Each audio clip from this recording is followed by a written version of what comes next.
To do is we're going to teach you guys how to use this. So this is different than any other cake mascara you guys have used. This is an exact original recipe from history, and therefore it takes a little bit to get used to. Now, if you look over on our Etsy page, you can read all about it. This particular formula does have some soap in it. Caution you to be careful as you apply it. Anytime you wipe your eye, you have a chance of getting it in your eye. Other than that, it is pretty waterproof. I've been out in rain and I had no problems with it. Now, I was out in a downpour and I did have some issues only because I wiped the water out of my eye. And that was the only reason. So just be very careful. Women historically were not supposed to be touching their eyes or futzing with their face. And so it actually helps you realize how much you do touch your eye. And now in the midst of COVID, where we're not supposed to be touching our face, this will actually help. So again, soap does not hurt your eye, even though it does sting, but definitely give this a try. We're going to show you guys how to use it here in just a second. So the first thing you're going to need is you're going to need a little bit of water. Okay, now you have 2 brushes. This is the spoolie that comes with it right here. The first thing you need to do is you need to put water in. So we are going to work with these 2 right here. We're going to just leave this one. But here,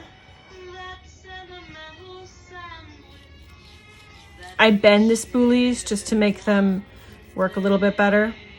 You can see there's already a little bit coming off. So it's best to just leave that now, okay? And so when you're thinking about doing your makeup, doing your mascaras, you can see this one is a little loose. This was my first one. I use it all the time. When you guys do this, set it and forget it. And you're gonna wanna put on all your other makeup first. And then you're gonna wanna apply this last, okay? So if you are applying eyeliner, I would suggest to apply eyeliner first and then the mascara second.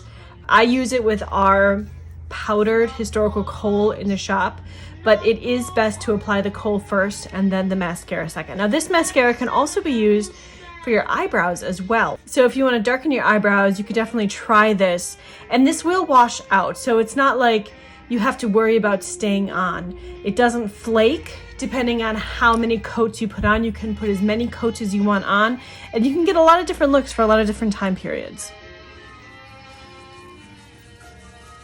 As you can see, the texture is getting really nice and creamy. So let's try this other one. This one, because I've been using it more, this one gets creamy faster. So the further down you get and the more you use it, it will work a little bit faster. So let's try this one first, okay?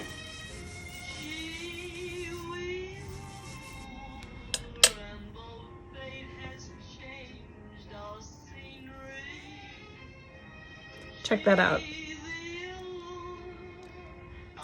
Okay, let's say you don't want it so watery. That's when you would go on this edge right here.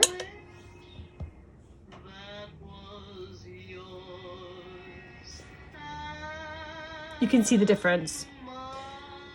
So let's try this guy right here. Okay. So I'm not going to wet him just simply because we already have stuff wet.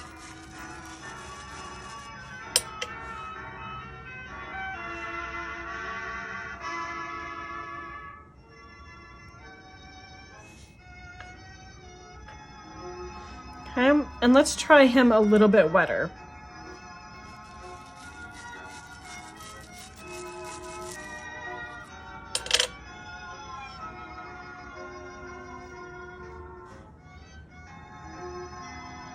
So as you can see, you don't really need that much water. If you want a really gummy consistency like this one here, let's kind of wipe off our spoolie here for a second. Okay, so this one has less water in, and look, that's pretty amazing. So this, check that out. So there's a lot of different looks that you can get with this. But the key is patience. This is not like a modern mascara that you can just twist and go. You have to wait for things to soak into it. And you can't scrub. If you scrub, you're going to get little specks all over, okay? So make sure to gently, instead of scrubbing really hard, you just want to make sure, see now this one's getting really creamy too. You just want to make sure to gently rotate your brush. There, we have one more spot left. Now this is where it's very, very watery, but this is not. Look at that. So it's really good. Less water is more water. You can always add extra water if you need, but you definitely need to let it soak in.